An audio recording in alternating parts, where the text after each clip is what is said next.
Hola, bienvenidos a la clase de movimientos teológicos contemporáneos en América Latina y comenzamos nuestro estudio con estos videos breves de resúmenes del contenido que vamos a estar proporcionando a lo largo del trimestre. Y comenzamos con un tema, aquellos de ustedes que me conocen, que han tomado clase conmigo, se darán cuenta de que comienzo casi siempre con una cuestión histórica y esta no va a ser la excepción. Un panorama histórico, ya sea de la doctrina que estamos estudiando o del tema que estamos estudiando, y eso vamos a hacer. Los movimientos teológicos en perspectiva histórica. La razón de hacer esto es ubicarnos y reconocer qué es lo que ha sucedido a lo largo de la historia, que nos puede ayudar a entender lo que ahora está pasando, dónde ubicaríamos los movimientos que vamos a estudiar aquí en la clase. Bueno, la historia de la Iglesia es un laboratorio de producción teológica continua. Y esta producción teológica, sin embargo, obviamente no siempre ha sido positiva en todos los casos.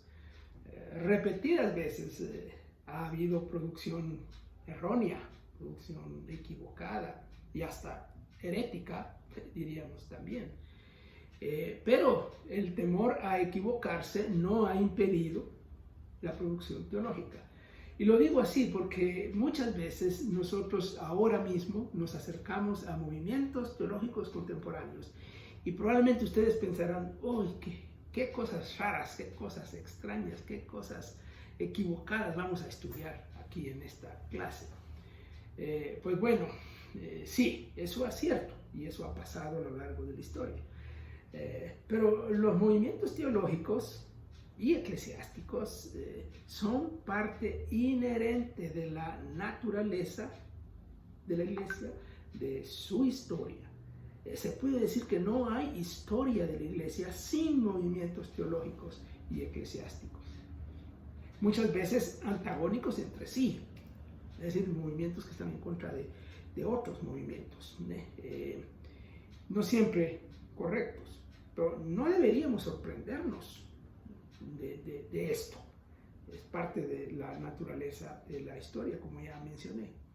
De hecho, estos movimientos se ven ya en el primer siglo, en tiempos del Nuevo Testamento, y algunos sirvieron para la producción de las cartas y de las epístolas que aparecen en el canon del Nuevo Testamento, respondiendo a alguno de esos movimientos.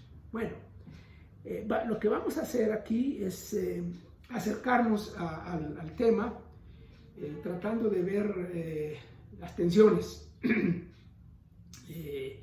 Nos podemos acercar con cierta idea de ver cuáles son las tensiones.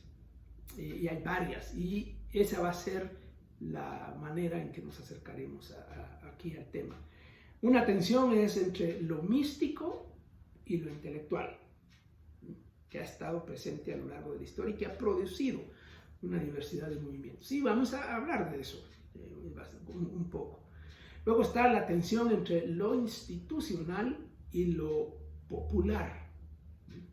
Eso es particularmente cierto en la Edad Media, pero siempre ha estado y ahora también está. También ha dado diversidad de movimientos. Otro es la academia versus la parroquia, digamos. Si uno piensa en la historia, bueno, la academia, uno piensa en universidades, en teólogos, en filósofos. La parroquia, uno piensa en la Edad Media, en el cura, o en la edad de la iglesia protestante, pues en el pastor y en las actividades de iglesia. Otra tensión que va relacionada con esto es el activismo versus la reflexión. Y ustedes ya son como testigos de eso ahora, porque lo estamos viviendo. Y una tensión más, que sería entre lo mundano versus lo sagrado. ¿Y qué queremos decir con todo esto? Eso vamos a irlo explicando a medida que avanzamos. La Iglesia siempre ha sabido sacar provecho de estas tensiones y ha servido para producir teología. Como dije, no siempre resultan conclusiones teológicas correctas, pero en la mayoría de los casos sí, yo diría que sí, así ha sido. No debemos tener miedo de las corrientes y movimientos dentro de la Iglesia, ni acercarnos a estos diversos movimientos con mentalidad defensiva, es decir, como que vamos a defendernos del ataque de los movimientos que vamos a estudiar. El acercamiento que esperamos es de cristianos, creyentes y estudiantes maduros que están abiertos a aprender aún de lo que está equivocado, ¿no? Y que en el proceso del aprendizaje y del diálogo vamos encontrando verdades, respuestas, nuevas ideas, nuevas verdades que pueden servir para construir, digamos, una teología más robusta, más sana y más basada en, por ejemplo, en el caso de los evangélicos, en las escrituras. Y vamos a hablar de eso. La primera tensión es la tensión entre lo místico y lo intelectual. A lo largo de la historia de la Iglesia, la tensión entre lo místico y lo intelectual ha sido bastante conflictiva, pero a la vez también bastante productiva. Ya en tiempos apostólicos se vislumbra algo de esta tensión. Por ejemplo, en la epístola a los Colosenses, Pablo se opone a la enseñanza de un grupo gnóstico, místico, incipiente, diríamos, que identificaba la vida cristiana con normas legalistas mezcladas del judaísmo y del paganismo de ese entonces. Y aparentemente Pablo escribe la carta para contrarrestar esas ideas.